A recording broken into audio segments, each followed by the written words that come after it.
सभी नेतृत्व को बहुत बहुत बधाई है कि एक नई जिम्मेवारी मुझे दिया है। और साथ ही साथ उप मुख्य सचेतक मंजीत सिंह जी से लेकर जितने माननीय सचेतक सब बने हैं, सभी को बहुत बहुत बधाई और अभिनंदन है। अनर्गल बयान देने के लिए विपक्ष अपने आप में पहचान बनाने का प्रयास कर रहा है। आज उनकी बातों को कोई असर नहीं है। माननीय प्रधानमंत्री जी की बातों का असर होता है। जैसे उन्होंने पेट्रोल डीजल की कमी करने का काम अपने खुद काफिले में मात्र 2 गाड़ी, आज आप देखे होंगे कि माननीय मुख्यमंत्री भी किस प्रकार से पैदल ऑफिस से सचिवालय से वहाँ जाने का काम करते हैं। मैं भी कल वही किया और मैं भी सप्ताह में उसी प्रकार से करूँगा कि इलेक्ट्रिक व्हीकल से चलूँगा। तो no petrol diesel vehicle a day, इस बात का भी संकल्प शक्ति के साथ हमको बढ़ना चाहिए, ताकि किसी प्रकार का कोई इस प्रकार का वैश्विक संकट की घड़ी हो तो जनता के बदौलत ही, क्योंकि माननीय प्रधानमंत्री जी कहते हैं कि जब जनता जिस प्रकार से करोड़ों की संख्या में आगे बढ़ती है, वो भी उसी प्रकार से बढ़ते हैं। तो जनता से जो आग्रह किया है उसका अनुपालन लगभग करने का काम हो रहा है और आर्थिक सबलता के साथ साथ स्वदेशी अपनाने का भी काम हम जरूर करेंगे। लगातार बच भी रहा है, कर भी रहा है। अगर देश सबका है तो विपक्ष का भी देश है, वो अपना करके करे ना कभी।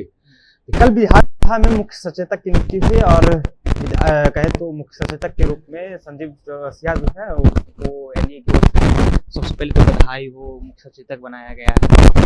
धन्यवाद। विशेष करके माननीय मुख्यमंत्री सम्राट चौधरी जी, माननीय प्रदेश अध्यक्ष जी, सभी केंद्रीय नेतृत्व, सभी नेतृत्व को बहुत बहुत बधाई है कि एक नई जिम्मेवारी मुझे दिया है। और साथ ही साथ उप मुख्य सचेतक मंजीत सिंह जी से लेकर जितने माननीय सचेतक सब बने हैं, सभी को बहुत बहुत बधाई और अभिनंदन है। इस भूमिका के साथ सदैव लगातार संसदीय प्रणाली में और बिहार के विकास के लिए तत्पर भाव से काम करेंगे। लगातार सवाल चला है कि कौन है संजीव चौरसिया, क्या है इनका बैकग्राउंड, कई तरह की बातें निकल के सामने आई, कब से हैं, तो हम जानना चाहते हैं कि कब से छात्र जीवन से लेकर के। आज ग्राउंड के 2 प्रकार होते हैं, अंदर भी होता है, बाहर भी होता है। तो जल के स्रोत निश्चित तौर पर निकलते हैं तो अनुभव के साथ ही निकलते हैं, परिश्रम से ही निकलता है।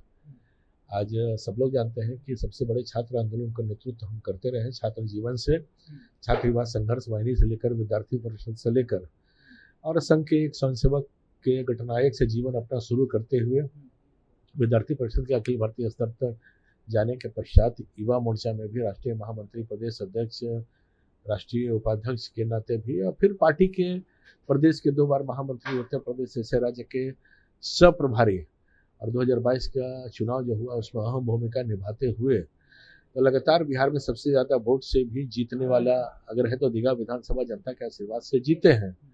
और साथ ही साथ शिक्षा जगत में भी पढ़ते हुए आगे बढ़े हैं, MBA, मार्केटिंग, लेक्चरशिप, प्रोफेसर सब करते हुए आगे बढ़े हैं। तो स्वाभाविक रूप से ये जनता के आशीर्वाद से ही आगे बढ़ने का काम हो रहा है और निरंतर भाव से आगे बढ़ते रह रहे हैं, क्योंकि जनता का आशीर्वाद और परिश्रम जनता के साथ है। सवाल ये रहेगा कि पूरी तरह से लेते हैं, जिस तरह से देश के प्रधानमंत्री नरेंद्र मोदी सबसे अपील की कि इलेक्ट्रिक गाड़ी से चलें, पेट्रोल डीजल का कम, क्योंकि देश में अभी जिस तरह से दूसरे देश में लड़ाई युद्ध चल रहे हैं जिस कारण पेट्रोल डीजल की कमियां हो रही है। विपक्ष लगातार इस पे सवाल उठा रहा है। विपक्ष का कहना है कि आगे अगर देश के प्रधानमंत्री करें सोना मत खरीदिए, आगे कह देंगे कपड़ा मत पहनिए तो कपड़ा भी नहीं पहनेंगे। अनर्गल बयान देने के लिए विपक्ष अपने आप में पहचान बनाने का प्रयास कर रहा है। आज उनकी बातों को कोई असर नहीं है। माननीय प्रधानमंत्री जी की बातों का असर होता है। जैसे उन्होंने पेट्रोल डीजल की कमी करने का काम अपने खुद काफिले में मात्र 2 गाड़ी, आज आप देखे होंगे कि माननीय मुख्यमंत्री भी किस प्रकार से पैदल ऑफिस से सचिवालय से वहाँ जाने का काम करते हैं।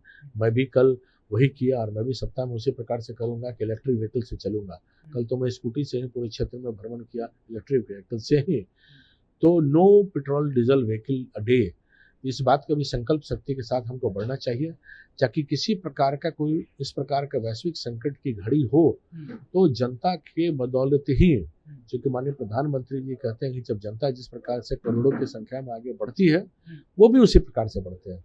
तो जनता से जो आग्रह किया है उसका अनुपालन लगभग करने का काम हो रहा है और आर्थिक सबलता के साथ साथ स्वदेशी अपनाने का भी काम हम जरूर करेंगे। तो पेट्रोल और डीजल की करे बचत, राष्ट्र हित में हम आगे आने का काम करें। आपको भी बिहार के मुख्यमंत्री भी पैदल चल दिए, स्वास्थ्य मंत्री ई रिक्शा से चल दिए, लेकिन विपक्ष का एक लास्ट आरोप है कि ये लोग रील्स बनाने और फोटोबाजी करने के लिए इस तरह का काम कर रहे हैं। है तो सब दिन चल के दिखाइए, पेट्रोल बचाइए, देश के हित की बात कर रहे हैं। लगातार बच भी रहा है, कर भी रहा है। अगर देश सबका है तो विपक्ष का भी देश है, वो अपना करके करे ना कभी।